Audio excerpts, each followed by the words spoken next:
Hey guys, and welcome back for another content of the Ragnarok. And in this video, I'm going to talk about my main class in this game, the Wizard. Wizards excels in AoE and elemental crowd control. They are one of the best free-to-play classes to start with, as they can deal massive damage from a distance while being efficient on SP consumption with their primary grinding skill, Soul Strike. Grinding is essential for faster leveling and farming, so running the game on a cloud server around the clock can give you an advantage. If you are interested in the cloud phone that I've been using recently for this game, here's a word from our sponsor. Does your phone overheating when grinding? Or do you have a lot of accounts to grind at the same time on different games? I have good news for you. UG Phone is an Android cloud phone that helps you AFK grind non-stop even when you close the application. This will let you save battery for your phone, and your game will still run even when you have no internet access when you're outside. Also, UG Phone can open multiple instances that is applicable to other games like Ragnarok X, Mir 4, Night Crows, Ragnarok 20 Heroes, and many more games that have an immense AFK grinding. Just use my code 4F8CAA, or you can just click the link on the description below to get 488 diamonds so you can try the UG Phone for yourself. Download the UG Phone now for Android, iOS, or even on the Windows PC. Thanks for listening, and let's get back to the video. First off is the stats. I am aiming for a no-cast Stormgust, but this will take more progression, and I think it's not the right time to do that. As of now, my Fire Pillar is no cast if I use the Apple Juice, so I guess my Dex is good for now, and I will pump up my Intelligence for more magic attack and then Luck for critical hits. Critical hit is around 49. I know it's very low, but I am now farming cards that have critical hit on the card album, so I might update after reaching level 80.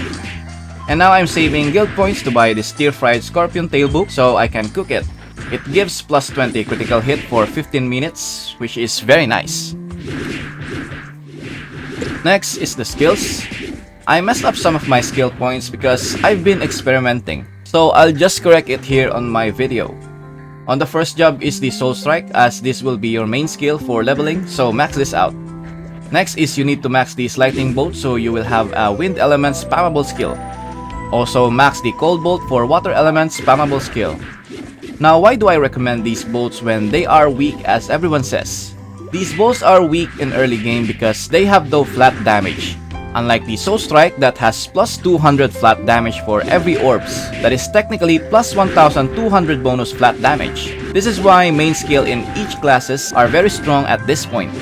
Sooner in the mid game, as you slowly increases your magic attack, these bolts will do its job.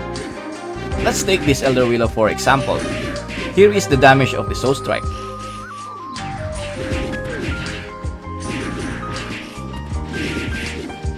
And then for the Cold Bolt. Using a Cold Bolt on Spiral Realm is more effective because GTB is a fire property, and you might want to do the most damage as possible. Another example is the Igira.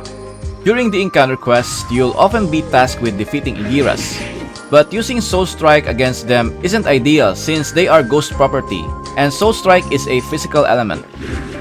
In this case, using elemental bolts will be much more effective.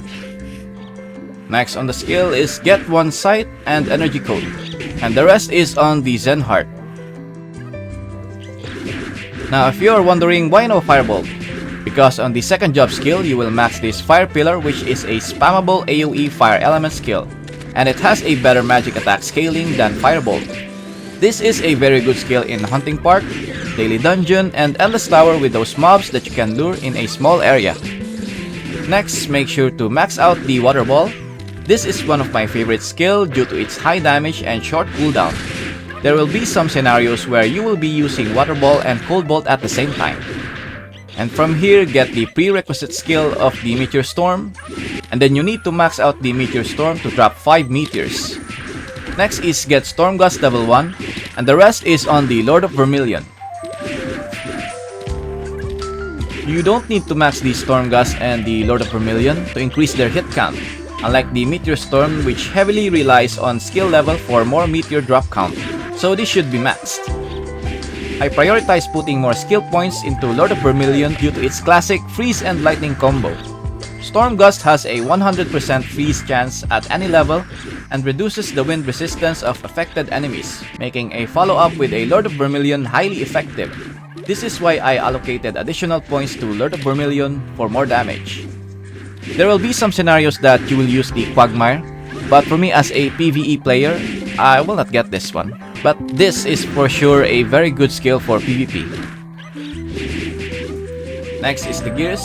As of now, it's still pretty straightforward, the Sulut Flame set. The only thing you will change here in the future is the accessories. You might want to get the Elemental Truth statue for more int and magic attack, but keep in mind that in this game, it's really hard to refine to get those bonus effect stats.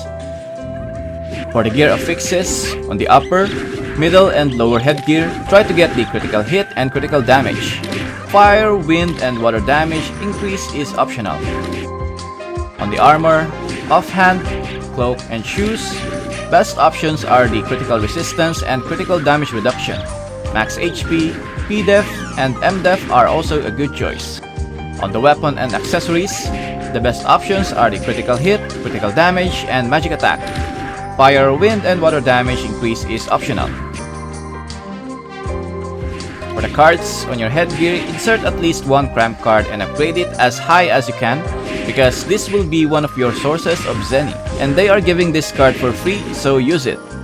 Then insert at least 2 Elder Willow cards on each headgears.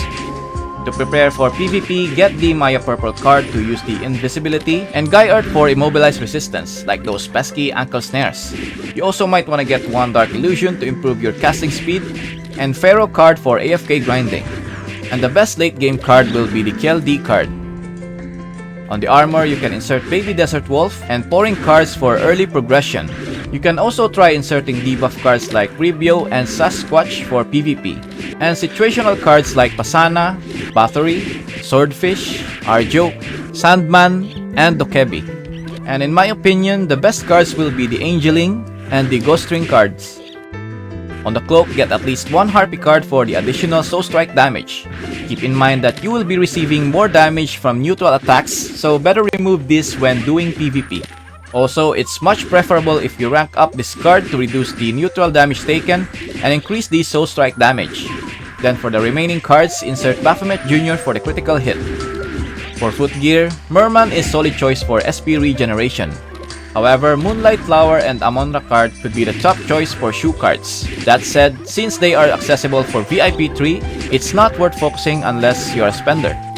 I also want to highlight the Dark Lord, as this has a chance to autocast Meteor Storm when you get hit by a physical damage. For the accessories, dex cards like Zerum and Wormtail are very good options since they can reduce your casting time. You can also consider adding 1 or 2 Kobold cards for extra crit rate, but since they are B tier, it's not really easy to get them, still they are worth it. Also, having a Stormy Knight card will give you a chance to autocast Storm Gust while attacking with any skills. On the primary weapon, the best cheap card that you can stack and upgrade is the Lunatic card. Soldier Skeleton is also a good choice because it gives +6 crit without any rank up. For late game, if you have more crit rates, you might want to shift to crit damage cards like Goblin Archer, Kobold Archer, Panzer Goblin, Rotar Zyro, Goblin Steam Rider, and Freezer card. For the offhand is the Ogre Tooth card. Rank this up. Also, having a big Egrin card will be the best slot as it gives crit resist and reduce crit damage taken. For the wardrobe, we can only have 3 headgears that an F2P can equip, so I will only discuss that. For the upper headgear is the Chef Hat for +2 Dexterity. Middle is the Blush for +2 Int. And then for the mount is the free Baby Pacifier which gives luck and critical rate. For the runes, if you can farm this for your statue, then I advise you to prioritize and insert crit hit, crit damage, and magic attack runes for attack slots. Then for defense slot, prioritize HP, crit resistance, and ignore crit runes. For the pets, as of now we still have 5 choices, but for me the best option is the Savage Babe because of its stun and has lower cooldown than the other pets. I won't discuss the ancient gears and artifacts because these are all linear progression and everyone will do the same thing. So I guess that wraps up for my wizard guide here in the Ragnarok. If I have missed something, please feel free to comment down below. As always, thank you for watching, stay safe and have an awesome day. Lights out.